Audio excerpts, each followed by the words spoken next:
Welcome to the All Over Again podcast. I am so excited to introduce you, Aliza Licht.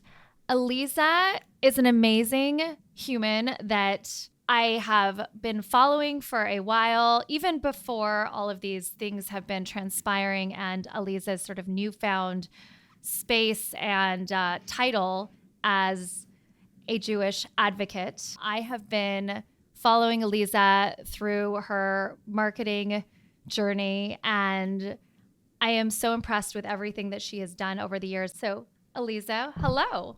Natalie, thank you so much. And I'm really honored to be on your show and welcome back to podcasting. So yay. Thank you. It feels very good to be back and to have you as my first guest back. I feel very honored. I know a bit about you from what I have seen over the years following you, and also online. You are such a force. Aliza, how would you describe yourself in 3 adjectives? You're turning around my personal branding on me now, Natalie. Direct, decisive, authentic. I love that. And question for you. Do you feel like the word authentic has changed slightly in the last year? Like since it became a buzzword? So I think that you're right, it is overused for certain. I'll say it like this. Like, I was always that friend growing up that would tell you look fat in those jeans. Like, I'm 100% real all the time. And I don't know any other way to be.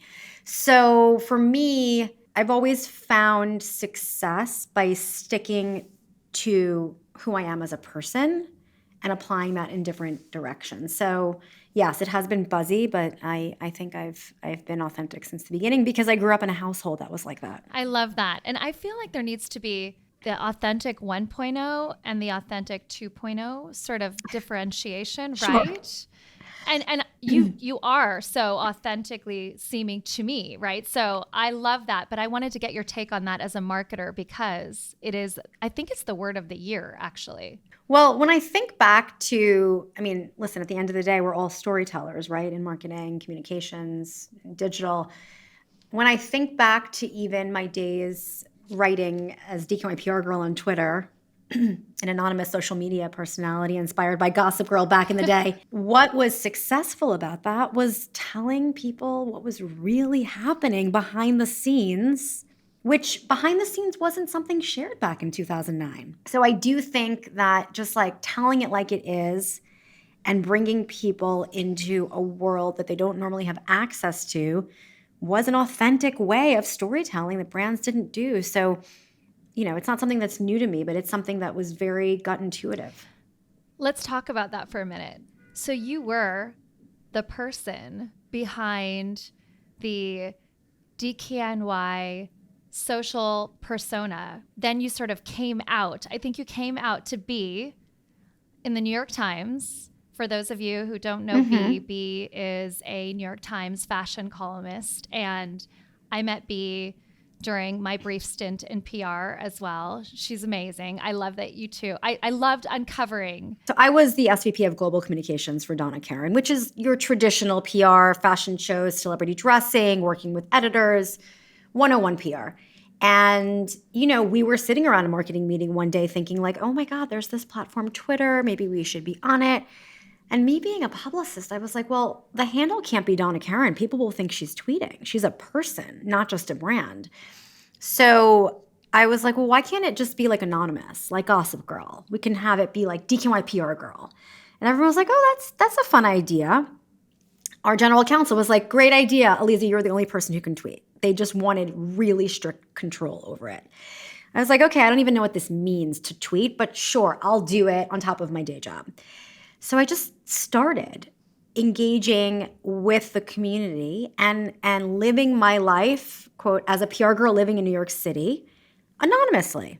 And people didn't know it was me. Only a few people did.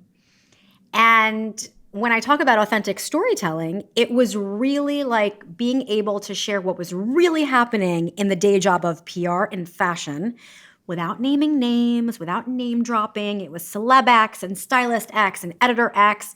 And I was able to tell these really juicy stories, but just, anonymously, of course, and also not throwing anyone under the bus. I was anonymous for almost 2 years. And then at that point, we decided as a company to pull back the veil. And I actually came out in a behind the scenes of Fashion Week YouTube video that went completely viral, got 230 million media impressions of news. And then a year later, B Shapiro reached out to do the New York Times feature. So she didn't reveal me, but she was the one who documented it in the most epic, full-page New York Times story. Huge. Basically, PR girl is really PR executive, because people thought I was like this 22-year-old assistant, because that was my voice. But really, I was like a mom of 2 little kids in my 30s. Still living the New York dream, because you were in fashion in New York City and at Donna Karan. Oh, fabulous. Absolutely. Yes, in the heyday of all of that. So yes. In the heyday. And so is there any correlation between the creation of Donna Karan's social persona that you created and your next chapter in personal branding? Oh, entirely. Because when you work for a brand that has a name like Donna Karan or DKNY, you're part of LVMH, you have your title for many, many years. I was there 17 years. You get really comfortable leaning on the credibility of where you work. And I think a lot of people very innocently do that. So essentially, being DKNY PR girl, I was the character, and I thought of it as a character for 6 years. And when I finally decided to leave the company, that was right on the heels of my first book, Leave Your Mark, coming out, which I really describe as The Devil Wears Prada meets career advice. But what happens when you become a victim of what I call last name syndrome, you become Aliza from DKNY, or you become Natalie from Audi, and you lose your last name because you're like, I work for this incredible brand and everyone knows me from that brand. But what happens when you leave? It's true. So my second book on brand, Shape Your Narrative, Share Your Vision, Shift Their Perception, I'm the first case study, because that book starts where Leave Your Mark left off, in which I am faced with this new blank canvas of, okay, well, who am I without all of that? Without the title, without DKNY PR girl, without being part of, luxury fashion. And that's a scary place to start. But the inspiration for On Brand is really every single person needs to be building equity in their own name, no matter what they do or where they do it. This is so important. And you actually recognize this from the very beginning, because as a marketer and somebody who started loosely in corporate and then went full-blown corporate, and when I say loosely, like in college, I was working for Red Bull.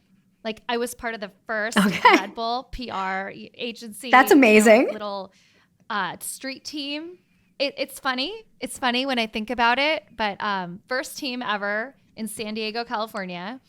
And I had this ongoing association. I would run into people years after graduating, and they'd ask me if I still worked for Red Bull. And I was sort of mortified, because I was in my mid-20s at this point, working at Mercedes-Benz, had a fancy events job. I was going to Fashion Week. I was doing all these really cool things, and I had taken on that persona, and I was sort of embarrassed. Like, you still think I am that girl that's like grabbing the cans out of the back of the truck refrigerator and sampling? Like, I mean, and it occurred to me how funny and how true it is that you have to be so careful about not becoming so deeply entrenched in the brand that you lose your identity. There's a difference between that and being an extension of a brand. And I learned that early, because I didn't want to become that. And then I learned that lesson again after leaving my job at Mercedes-Benz. Again, not to say that there's something bad for being someone who's very associated with where they work. I mean, it goes both ways. I benefited enormously from leveraging DKNY PR Girl. I got my first book deal from leveraging DKNY PR Girl. But I think we have to parallel path building our name at the same time. And really, when you think about it, it's very hard to do both at the same time. If you're so fixated on your job, you have to remember that the skills and experiences that we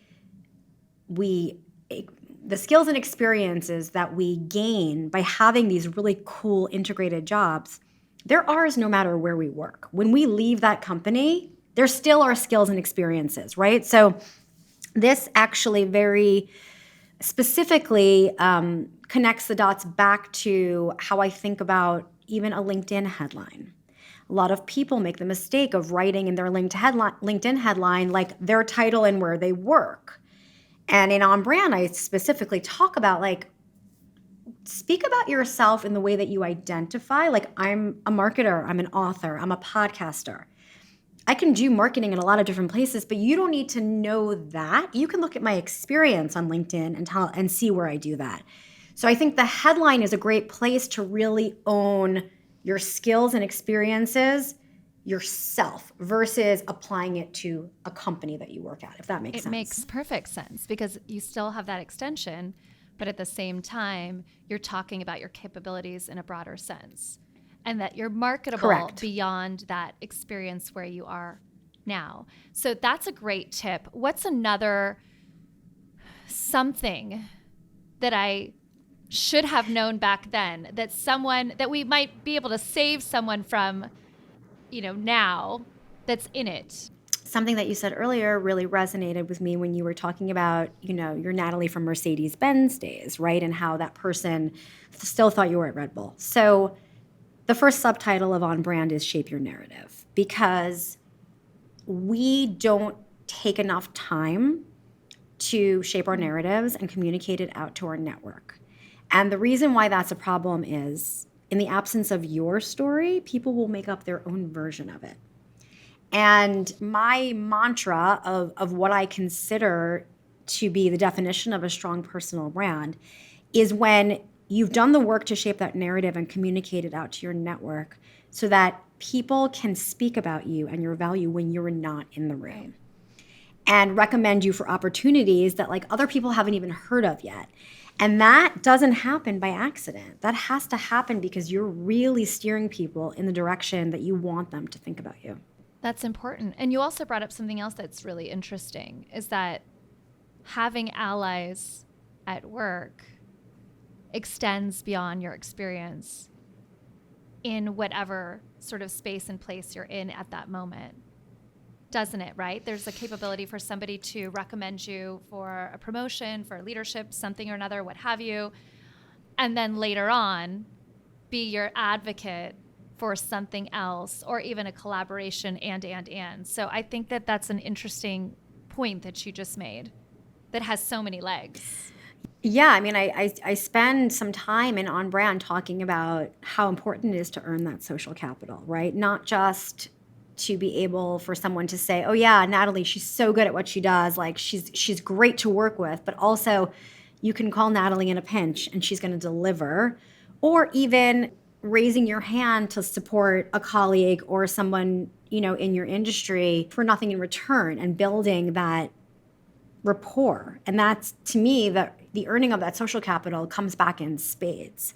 And you always hear about, especially in corporate, you're like, oh, you hear about an amazing project and you hear about like the team of that project and you're like, well, how did those people get put on that team? It's like because people are talking about their abilities when they're not there. And they're like, you know what, let's pluck this person for that opportunity. So it is really important. And I think what I say in On Brand is waiting around for people to notice you're good at what you do is not a strategy. You have to learn, especially as women, how to talk about that. And that is uncomfortable and it's cringy. And that's why people hate personal branding.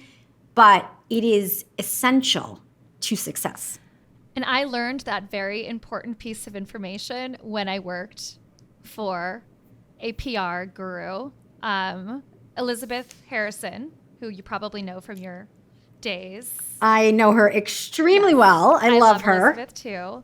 And I learned that then because you're right. I had always felt I was just supposed to work so hard and someone was going to notice and I'd get the promotion and in this environment that was predominantly male And so I felt like I kind of had to suppress myself a little bit to be a part of whatever the boys club had created. And it wasn't until I worked at Harrison and Schriftman for Elizabeth, and Elizabeth's like, I'm not asking you to brag, but I'm asking you to start talking up the things that you're doing because you're doing great things. So I thought, okay. So I started practicing that.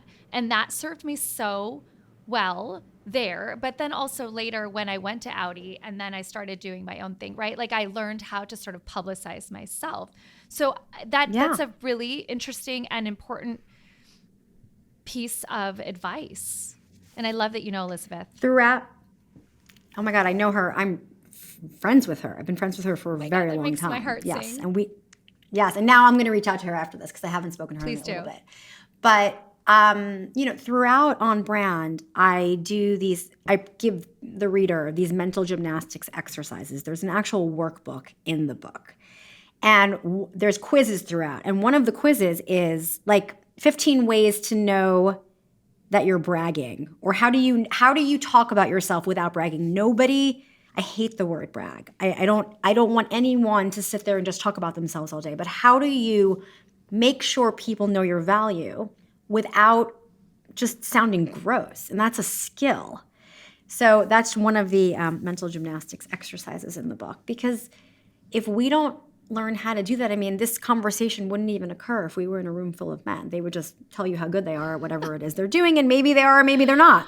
Yes. And something else I learned, which I think correlates well, is lifting up other people along the way. So if you had a great event or you had a great media moment, socialize it and talk about it to your team, and also share about everybody that helped you win to get to that point.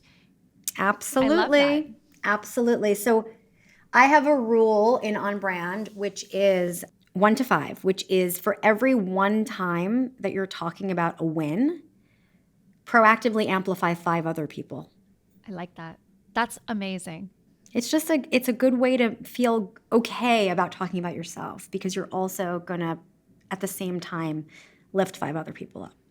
Right. What is that saying? That the saying is rising tides lift all boats, right? So there we have it.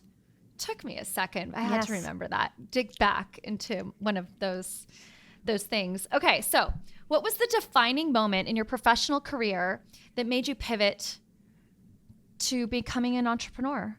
Well, when Leave Your Mark came out in 2015, I decided to leave Donna Karan after 17 years. And I was like, I am going to be a consultant. I'm going to have my own company. And I'm very visual. So I went on Canva and I made myself a little Leave Your Mark LLC logo. This is the beginning of On Brand. And I posted it on Instagram, and I'm like, there it is. There's my consulting business. I posted it. So therefore, I have a business. Not true. I spent 10 months kind of floundering around this idea of consulting, and my husband, we have a very funny relationship. And he's like, being successful at consulting means that you have to have like clients. I'm like, oh, it does? I had no idea. And I would joke and I'd be like, but I don't like those clients. Like, I don't want to work with those brands. He's like, right, but you can't like have a business with no clients. And I was like, he's right. So I wrote this article, which you can still find on Forbes. It's called How You Know You're Not Meant to Be an Entrepreneur. And I think why I wrote that piece was to give myself permission to fail at consulting publicly. Just like, hey, everybody, I suck at this. This is not what I do. And I was like, you know what? It's totally cool to work at a company. I love being part of a team. I'm going to go back in-house. So I ended up going back in-house and ended up getting a job as Executive Vice President of Marketing and Communications at Alice and Olivia. And I did that for 2.5 years. And then I was like feeling that creative bug. And I'm like, I think I want to do a podcast. So I decided I'm going to do the Leave Your Mark podcast, which I did do. But then I realized, oh shit, I need to start consulting again. And this is now 2.5 years after I already like failed at consulting one time. But I decided to like really do a deep dive into like why I failed and pull out like what I would do differently this time. And one of the things that I realized I hated about it was being by myself and working on a strategy and then handing it off or like pitching clients. So I much prefer the fractional CMO type of work where you integrate into a team. And so I sort of relaunched it. And now that's what I've been doing since then. And that is actually a perfect segue. And I probably should have prompted this answer with this question. What would you do all over again and why? Is that part of it? Well, what would I do all over again? I mean, I feel grateful about every aspect of my experience. The one thing I would do over and not repeat is when I was building DQI PR Girl and it was becoming really, really big, because it was anonymous, I was very scared to have my own personal social media channels. Because I was myself as DQI PR Girl. It was my personality. I was basically just living my life anonymously. So I didn't build a social presence until 3 years after I started DQI PR Girl, which is so incredibly stupid because I don't own DQI PR Girl, right? So, and even worse than being 3 years late to your own social media presence, Mashable reached out one day and they were like, hey, Aliza, we're doing an article on people who have really big social media presence for brands, but don't actually do social media personally. Do you want to comment? And I was like, yeah. And I think, that's actually a mistake that I made. So I think going back, I would definitely have created it at the same time and figure out a way to just not out myself as the person behind the Twitter handle. That is really fascinating, right? Because it was the before, it's like the Roman Empire, right? Here, you built it. And then then you have to build it again for yourself. So yeah, so that was, it is hard also because, it's every day in social media land is like a year. So can you imagine 3 years later, it's like so much has changed. Let's talk about that for a second, because there's something to be said about being anonymous behind a handle. And to your point too, right? About being authentic. These days, you have to be yourself for many reasons. One is that we're going to think you're a bot, right? Or somebody with some alternative agenda or nefarious agenda. But there was a point where you could hide behind these brands. And for me, I did that through this brand handle called Fertilest because I was going through fertility challenges and I wanted to build a community and find people. But I was also an outie and I didn't want to be outed personally for being a failure personally, because I felt like I was kick-ass at work, but yet I couldn't get it together personally and have a baby. It all felt like this will out me. So, and it felt so personal. So it took me about 2 years before I was like, okay, no, here I am, because I was so exhausted. I just had nothing left to lose at that point. And I realized there were so many other people that were just like me that were out there. And that was the way to connect. And I think that that's the key, right? Is that connection point. But I mean, for you, what was it? What was that moment that made you feel like, well, I have to do this. I have to build my personal brand all over again, but as me, not as Donna Karan PR Girl or DK PR Girl. Right. And that was really the publication of Leave Your Mark and leaving the company at the same time. It's like I had no choice. It was like, okay, you're getting thrown out of the nest. Like you have to build it. I had built it a little before, but now it was crucial. And I think with DKY PR Girl, even though I was anonymous, it was authentic because I was telling the real behind the scenes stories. It didn't matter who was telling the stories, right? It was very much real life Gossip Girl. Like you loved the stories and you hung on every single detail, but you didn't really care. I mean, you kind of wondered who Gossip Girl was, but like you still loved the stories. It was kind of like that. But then when you're your real self and you're publishing a book and you're starting a totally different career on your own, it's important to know your brand guardrails, which is a really big part of the exercises in On Brand, because while we want to be authentic, you also cannot hang everything out on the internet, right? You have to know where your brand guardrails start and where they end, where you have permission to play, and thinking in terms of, what do you want to be known for? What's the end goal? And is your social media presence actually serving you or actually hurting your goal? So what's an example of a help and a hindrance that you've seen? I think people forget themselves a lot on social media. So I have a couple rules. The first rule is that if you wouldn't feel comfortable seeing your post as a full page ad in the New York Times, don't post it. Fair point. Because the screenshot is way more powerful than the delete button. The next thing is really this just quick mental filter of, why am I sharing this?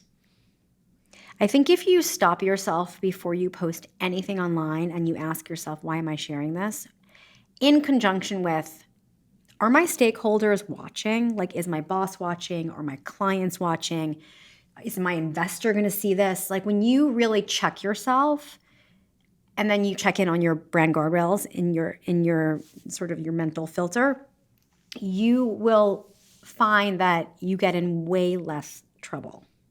And a lot of people don't do that. And that's part of when I wrote On Brand, I wanted to pay equal time to the people who were like, I'm all about building a social presence, and the people that are like, I'm not doing social media to build my brand. I'm going to build my brand in real life. Because you can have a very strong personal brand and not be on social media. But the question then becomes like, how do you make sure that the way that you're showing up is how you intend? And is that helping your goal? And I think there's a lot of thought process to this, which is why I made On Brand have workbook pages, because you have to think about it as you learn about it in the book. It sounds so personal. And what are your thoughts about, for example, the advent of the mom social channels where they're talking about their families and their kids, and it's there forever. I wonder what your thoughts are as an expert in this. What's it going to be like when their kids are a little bit older and have their own social platforms and their peers are aware of their parents' platforms? I don't know why I think about these things. I think about things when I post them, and should my daughter see them in hopefully a long time from now, how is that going to affect her? I hope not, because I go pretty deep, and I want to know like what your thoughts are, because you don't want your child to be inadvertently subjected to something as a result of your footprint. Yeah. It's a great question. I mean, I think, first of all, I really believe that you don't have to get super personal on social media to be successful. And I think that's the exciting part of creating brand guardrails, right? Every single person is unique. Every single person's personal brand is unique. That's the recipe for success, because nobody is you. And it's a choice. It's a choice with how personal you get and how much you disclose. And of course, people build enormous audiences sharing every little detail, but that's not for everyone. That's not for me, for example. I have teenage kids. I have a 16-year-old daughter and a 19-year-old son. I can tell you very clearly that like 2 years ago, I learned that my daughter unfollowed me on Instagram. How did that feel? How did that and I feel? I was like, oh my God, like what? She's like, I can't look at it. Because because when they get to that age, it's a little bit like they think that you're in their space. Meanwhile, I've been in this space since 2009, So it's like, no, honey, you joined my space. I've been here first. But then last year, I saw the notification like, Sabrina Licht is now following you. And I'm like, I have arrived. My daughter is now following me again. But you do have to think about how your brand is perceived, not just by your kids, but your kids' friends. I mean, it does, it is something that I don't actively think about, because I'm so clear on my own brand guardrails that I feel very comfortable with like where I play.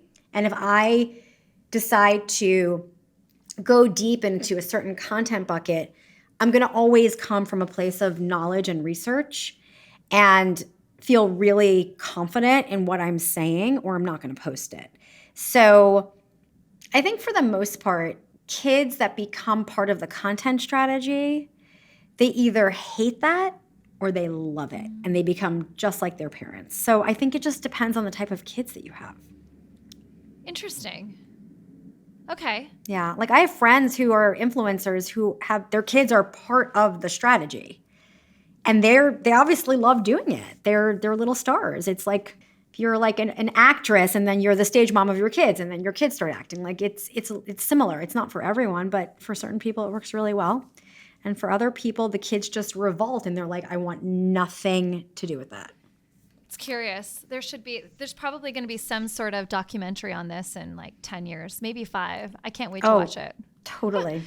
Totally. It's actually would be a great Don't you think? I think it would be really great. So why is personal branding important for everyone? Because everyone has some version of a personal brand. It starts with what makes you you. And it's what you say, it's what you don't say, it's what you do, it's what you choose to align with, it's your mannerisms, your energy, your attitude.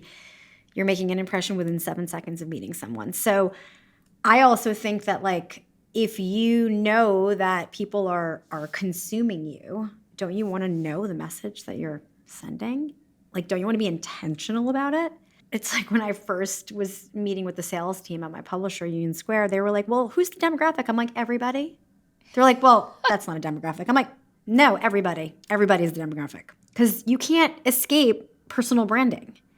Especially right now, I will add, and I wrote a piece for Harvard Business Review on this, the importance of your personal brand and earning social capital, especially as a hybrid or remote worker. Like there is a very strong chance of becoming invisible in an organization because you are physically not there and you're not doing the work to shape the narrative. Fascinating. And so obvious at the same time, but also not obvious because the world has been so shifted on how this all plays out. So that's an interest. Yes. So what would you recommend to someone who is working at home on how to shape their personal brand so that they get more exposure in their professional environment? So a couple things, and this really is part of the book where we get into brand voice, visual identity. So let's start with simple things like camera on, right? Camera on is many times a choice in a company. And it's super easy to just be like, oh, I'm just gonna keep my camera off today. But when you show up camera on and you show up looking put together, polished, ready for that meeting, you're telling the other person that you value their time and you value what you're about to do. And I think that we've lost a lot of that after the pandemic. I think things have gotten way more casual. So camera on and showing up in a way that shows that you care about the meeting. I also think that, proactive communication is essential for people that are working remote. People are very easily, some of the teams are in the office, you might be remote. Maybe there's a meeting that, I'm sure we've all been here where you're the remote person and there's a whole bunch of people in a room and you can't really hear the side conversations. You only really hear where they're talking to you and then something's decided, but you don't know. It's like making sure that you're like aware of like the agenda for the meeting. You're showing up prepared. You're ending the meeting knowing what are the next steps, like being an active participant. Maybe, outreaching to people when you have some downtime and saying like, hey, I'm I'm slow right now. Do you need support? Like that's how you get mobility within a company when you're able to help people that maybe aren't directly on your team, but you're helping them anyway. I think just remembering that you have to work a little harder to make an impression, especially on management if you're not in front of them. And that means that you're going to have to make sure that when you are accomplishing things, you're vocal about it and you're shaping that narrative and you're communicating out to your manager, and you're not just assuming that people know what communication is so key.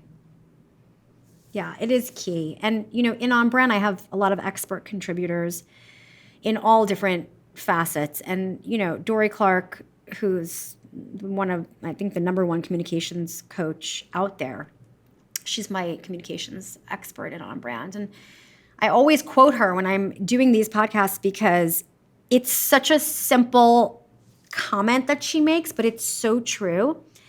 No one is thinking about you. Full stop.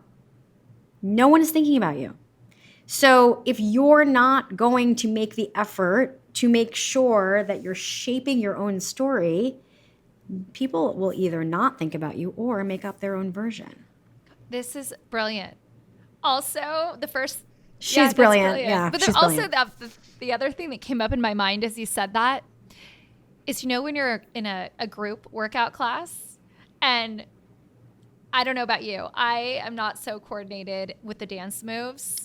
So when I go to a dance situation, I'm always like, oh, a little bit cringy, like, oh gosh, I hope no one noticed. And then, you realize after a while that nobody cares, right? I mean, this is a personal, not a professional, but I think the same thing, right? Nobody cares unless you actually, like, if you were to get in the middle of the floor and start breakdancing or try to, okay, yeah, maybe they would notice, right? But to your point, you really have to show up and make sure that people notice that you're there. Yeah. Because they're so focused on themselves and doing their right. Yes, exactly.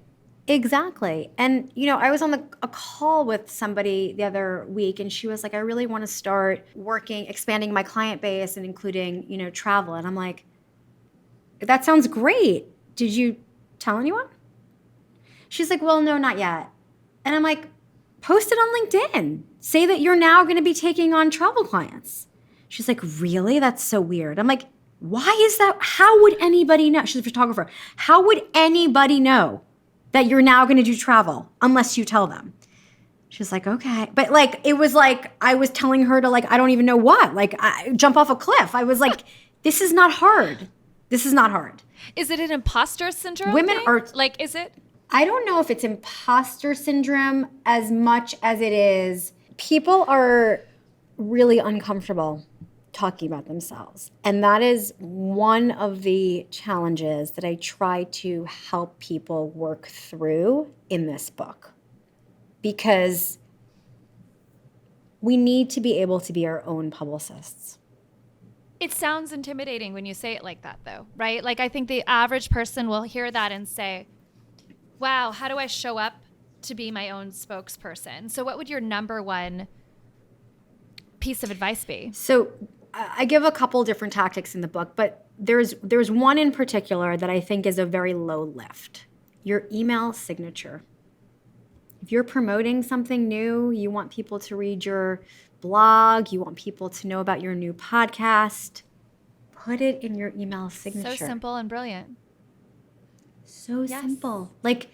And every few months, look at your email signature. Is that still what you want to be promoting? So that's one thing. The next thing that a lot of people I know do is this State of the Union email. It's blind CC, and you don't have to have that pressure of I'm emailing Natalie. Is she going to respond to me? Basically hey everyone, I just want to give you a quick update. It's been a few months. I'm really proud of this work that I did. Right now I'm focusing on X, Y, and Z. I'm looking for X, Y, and Z. Please reach out to me. Let me know what you're up to and how I can help you. And people do that to me all the time. I get these emails, and actually a couple of weeks ago, I got one from Melissa DeRosa, who was Governor Cuomo's secretary. And she has a new book that came out in October, and she was giving an update to whoever's on this list, what she's up to with her new book. And I wrote her back, and I'm like, I am so glad I'm on this distribution because you need to come on my show. We just recorded today, but I would never have thought of her if if she didn't put that in my inbox. So it's a really, it's just a risk-free way to just communicate. And I think as long as you are asking and giving at the same time, people want to share what they're working on. The minute you ask someone how can I help you? Susan McPherson is an expert in my book. She wrote The Lost Art of Connecting. The minute you ask someone, how can I help you? It's the entire world opens up. I agree. I think that it has to come from a place, again, of authenticity. And secondly, I think it has to come from a place of having the bandwidth to do that, right? Yes. And also being, when you say authenticity, yes, very important. Not just, you know how many people are like, oh, I'll totally make that intro for you. And then they completely ghost. Or they say they'll totally do that thing and then it never happens. So, say it and do it is really important. Like the follow through really matters. Follow through really matters. That is a quotable for sure. So, as we are talking about, I have one quick question, and then I want to pivot a little bit. This is a professional question about newsletters. Does it matter whether it's just a newsletter that's like, like it looks like it was just written with a BCC, or does it have to be like a beautiful templated flow desk newsletter? I'm talking about a blind CC email. There's nothing designed here. It's literally like an email. Easy. It's easy. Okay.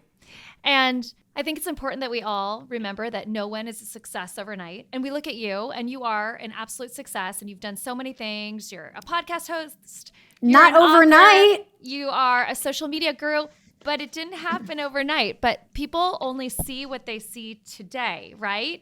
So what would you share with this group about yourself that no one would know about who you were before you became Aliza Licht, this amazing, powerful superstar?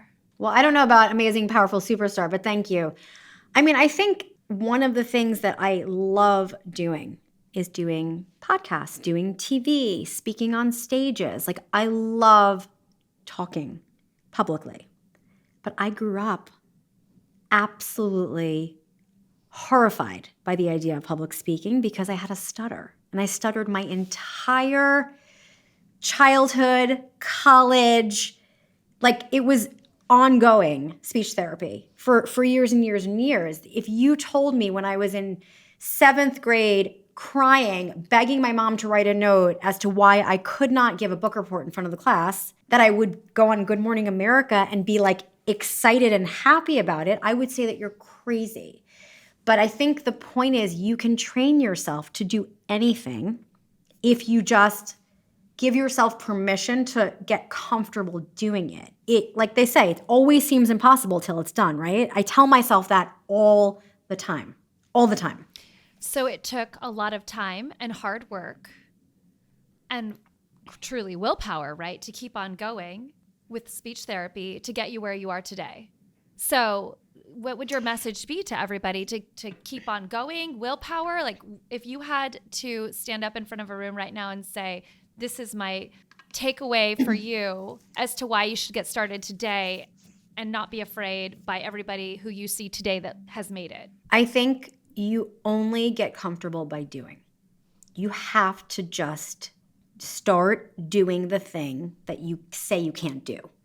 So the more, when I was going to speech therapy, I had the most ridiculous phobias. So for example, I'd be like, oh, I can't say anything with a vowel that begins with a vowel. Okay, so my name begins with a vowel. So any situation that people would be like, oh, what's your name? I would be like, just like a deer in headlights. And they'd be like, oh, you don't know your name? So I would have to compensate and say, my name is Aliza, because obviously a consonant in front made me comfortable. But I would go with my speech pathologist to like the bagel store, and he would put me on the spot and say, okay, Aliza, you order. And the minute someone prompts you and they're like, oh, okay, what would you like? And you're like, oh my God, I have to like speak on demand now. Those situations made me panic stricken. But the more that I put myself in those situations, the more comfortable I would be. So it always seems like this like elusive like thing in the air that you're like, one day I can do that thing. Or today you can do that thing and not care if it doesn't go perfectly.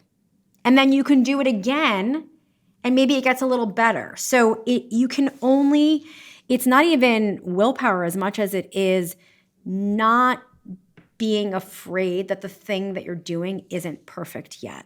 Words spoken from a true marketing expert that has lived the life. No, truly. I mean, it's simple but profound.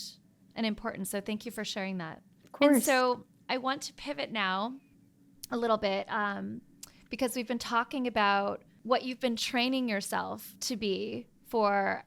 Okay, I know you were at Donna Karan for, you said 17 years. You've been building this. You have your personal brand image nailed. You know how to guide other people in doing that. And then all of a sudden, October 7th happens. So you shared that being a Jewish activist was not on brand for you. So please share a little bit about that experience and how you got comfortable with becoming that persona as part of your personal brand. So I'll say that in On Brand, one of the early exercises is the Venn diagram. And I do the exercises for the reader. So I use myself as the case study. So I'm showing you, here's my Venn diagram. My Venn diagram's like fashion, social media, mentorship, career advice. The word Jewish is not on there. The word activist is not on there. That is not who I am. I am, first and foremost, not a religious person. I'm a traditional person. And I grew up in a very conservative Jewish household. My kids have gone to Jewish day school, but we're not Orthodox in any way, shape, or form. That's just to say, I also grew up with 4 grandparents who survived the Holocaust. And that is something that, of course, I knew growing up. And my grandmother lived with us, and she had the tattoo on her arm and all the things. But that was such ancient history that you're just like, it's something you know, but it's something you're not thinking like that could ever in a million years happen again. So I think it started really with Kanye. When Kanye had his first just outburst of anti-Semitism, I posted on social media about Kanye. And this account, And Jew Hatred, had reached out maybe a month later, and they were like, hey, we really appreciated your post about Kanye and fighting anti-Semitism. Would you be willing to create a video talking about why it's important to stand up against anti-Semitism?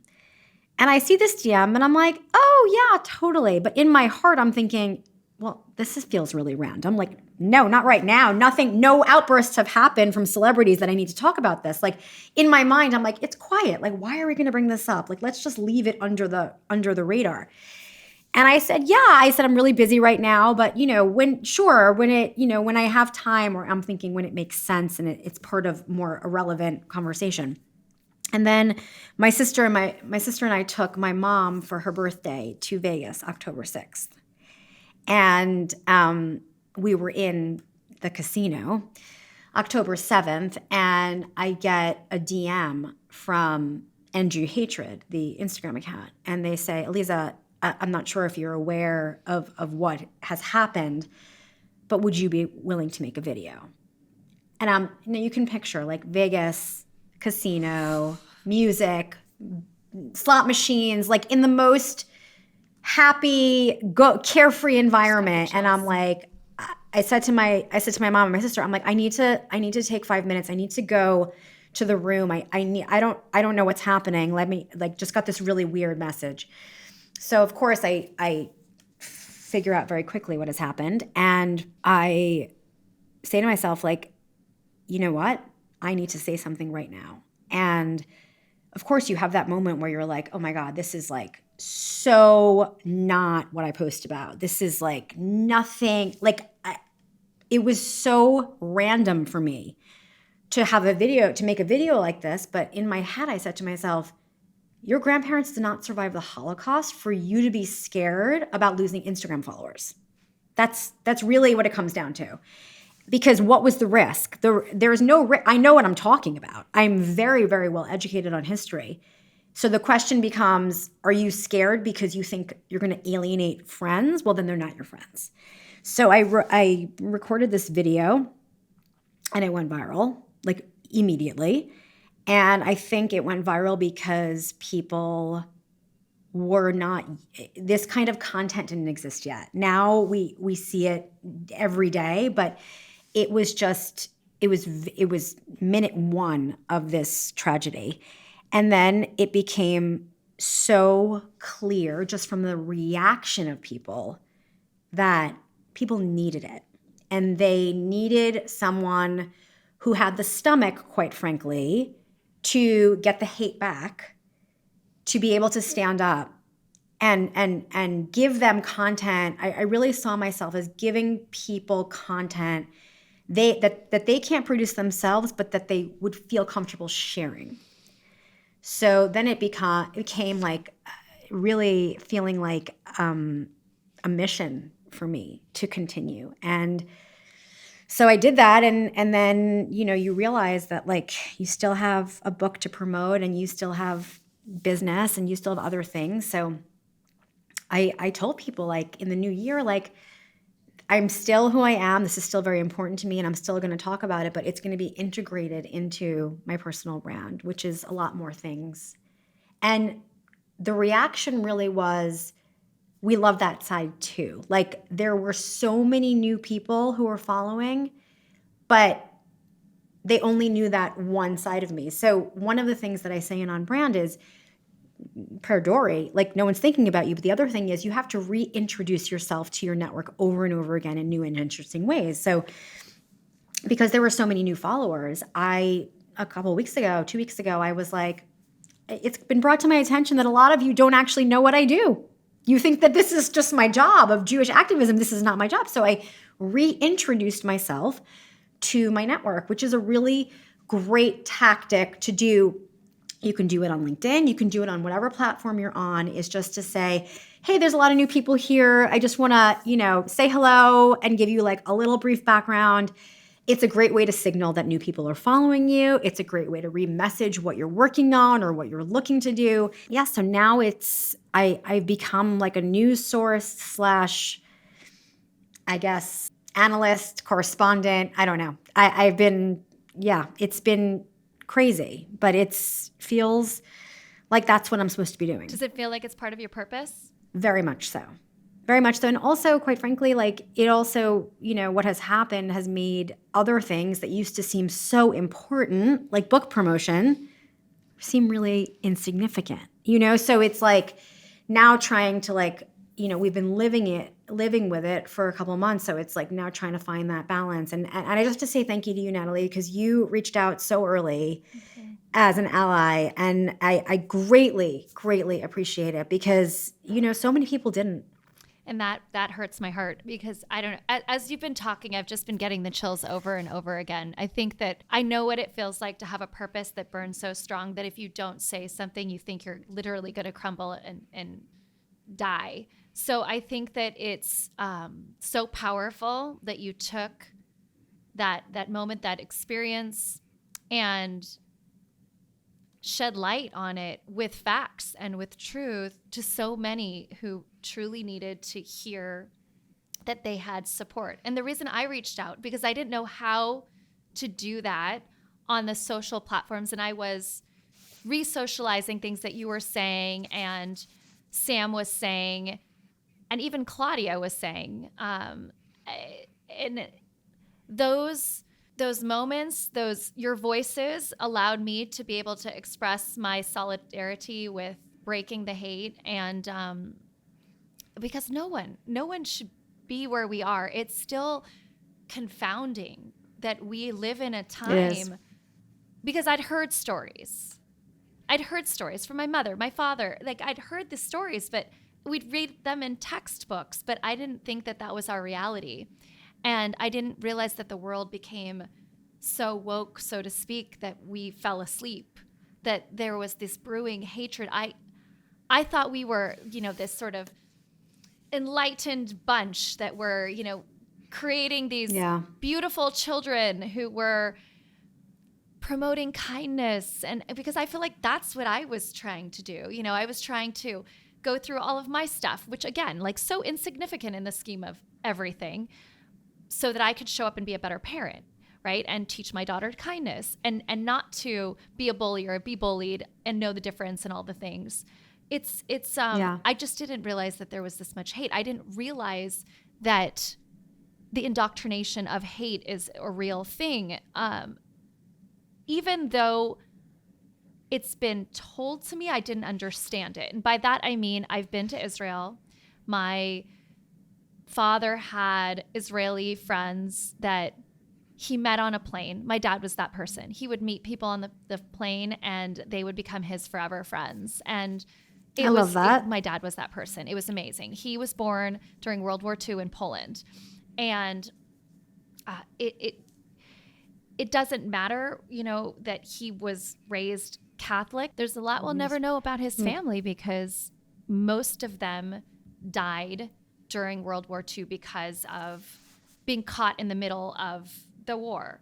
My mom was born in Paris and spent a lot of her young years in Algeria and happened to be in Algeria as the Franco-Algerian War broke out. So she has her own experiences, and saw some crazy things happen too, right? And it's the stories that they shared. And even when I went to Israel with my dad and my sister and met up with these beautiful, by the way, very diverse. Israel is so diverse. It's so confusing to me why people think that it's so whitewashed in a certain way.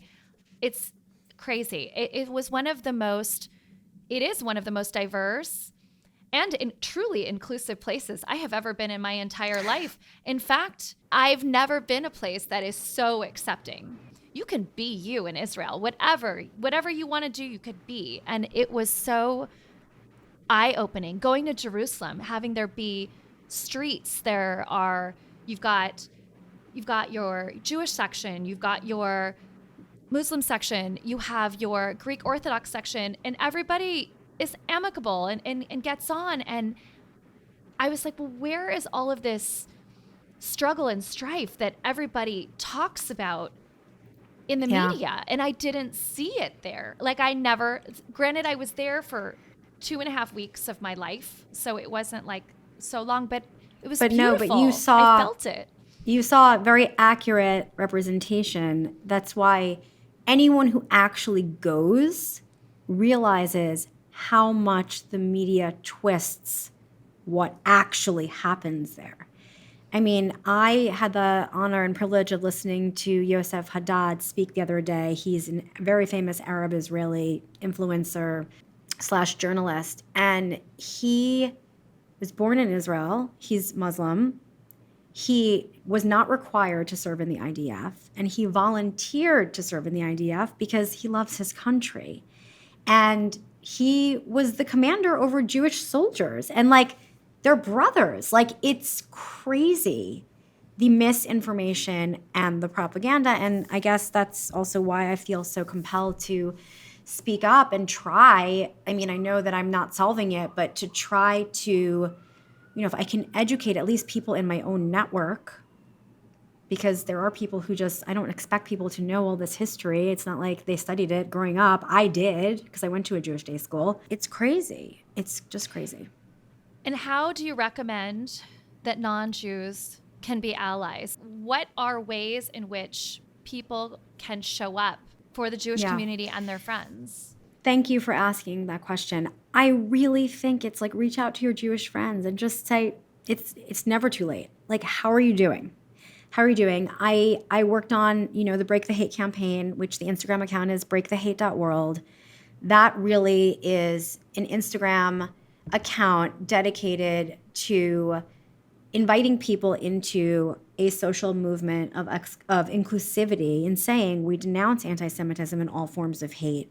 We made really fun, sparkly stickers. Sticker Beans made them, and buying a Break the Hate sticker from Sticker Beans benefits the Mark Schoenwetter Holocaust Education Foundation, where they provide grants for educators to teach about the Holocaust, or take your class to the Holocaust Museum in DC, or whatever type of programming. But so Break the Hate is really just a passion project to get people to stand up against hate, which you would think wouldn't be such a hard thing to get people to do, but it is. It is. So anyone who's willing to break the hate with us is a great thing, or just check in on your friends, or invite them on your podcast like you did, Natalie. So thank you. Oh my gosh, thank you so much for being here. That has been my honor.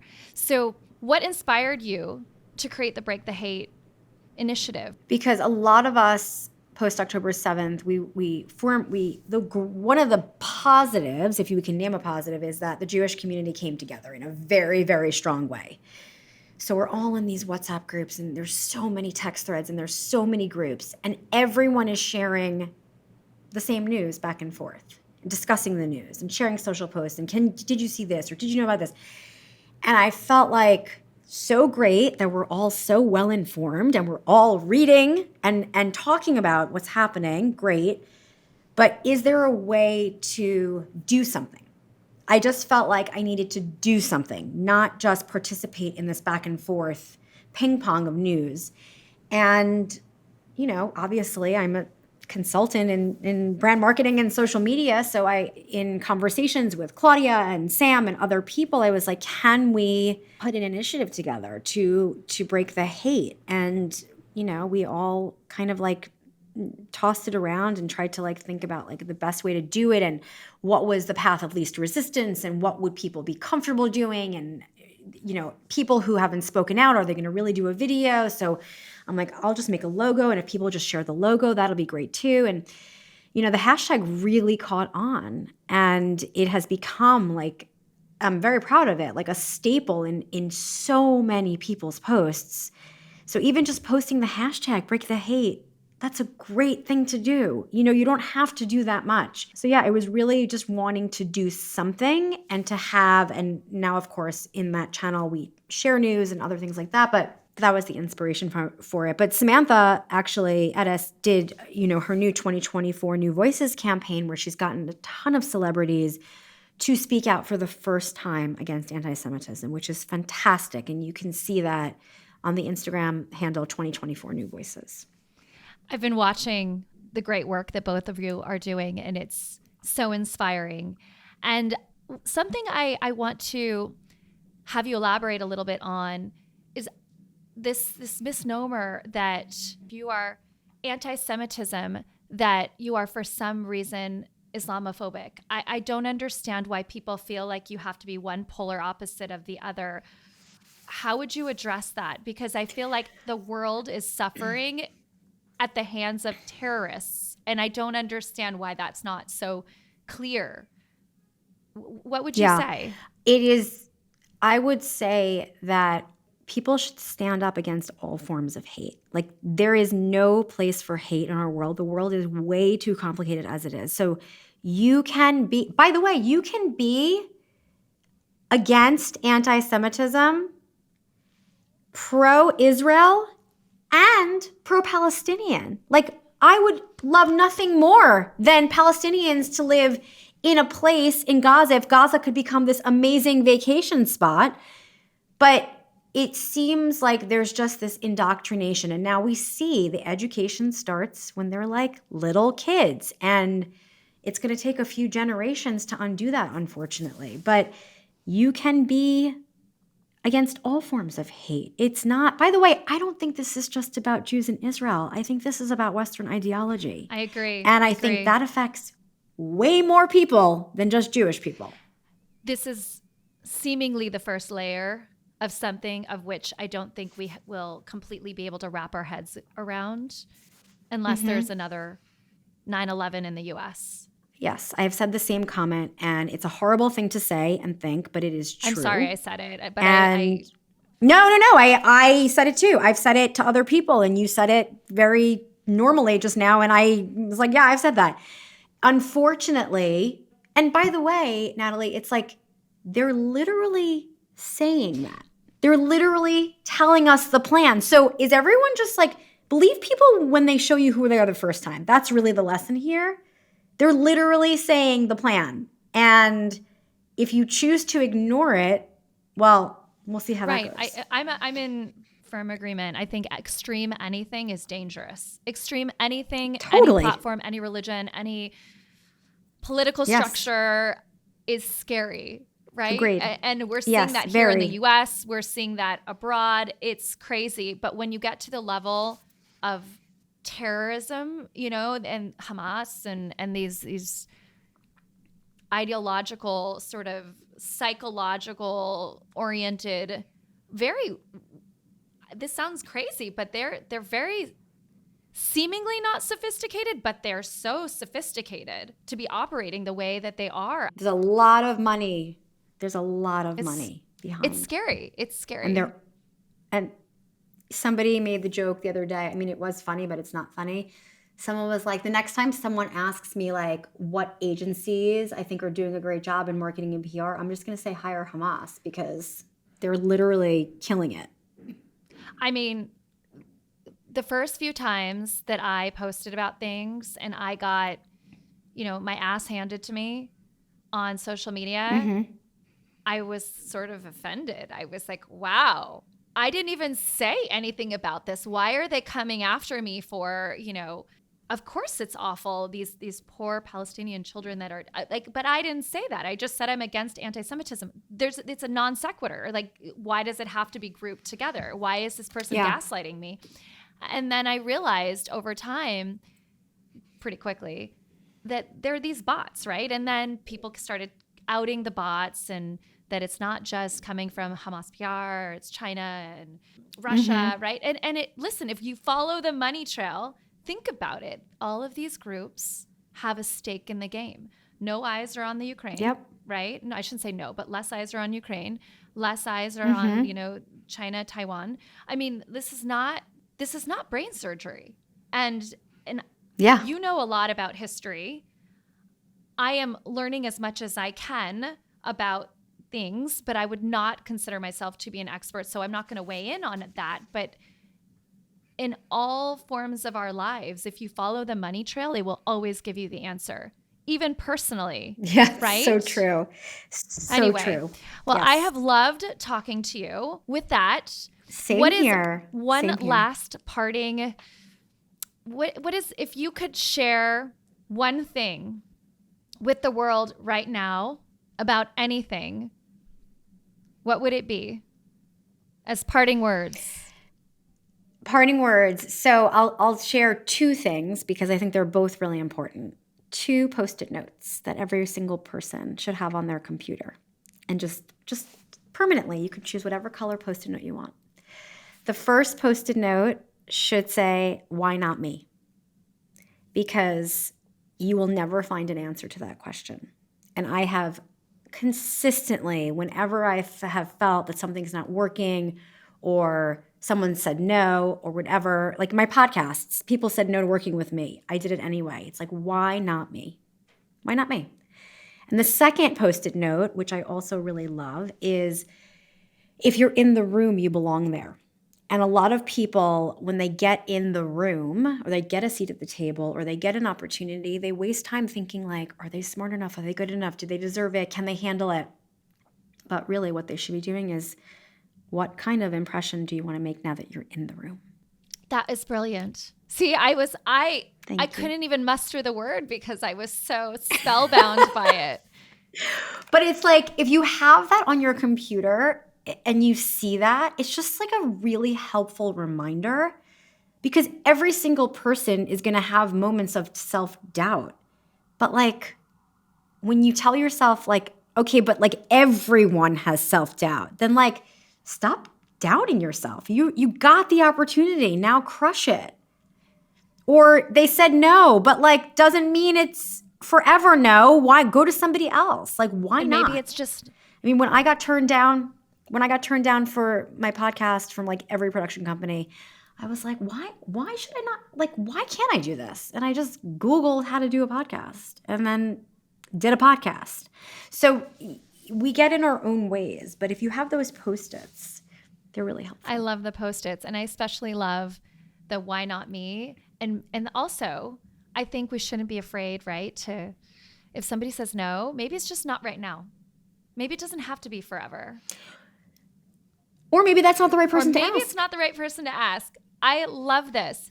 Words to live by. I'm posting these as soon as we end this podcast. And Aliza, I just want to thank you so very much for joining me here today. You are a wealth of knowledge. Oh my God. And I am super grateful that you have been here today. So thank you for joining me. Well, thank you, Natalie, for inviting me on, for reaching out, for being so kind in your emails. I really, you have no idea how much I appreciated them. And you were very early on in reaching out too. And I'm really grateful. So thank you so much. I will be sharing all of the notes. I will be sharing in the notes how you can get in touch with Aliza and how you can learn all about what she does and buy her newest and latest book, On Brand, and also her other book, Leave Your Mark. Okay? Anyway, I love you. Thank you. Okay. Thank you so much. Thank you Bye. so much.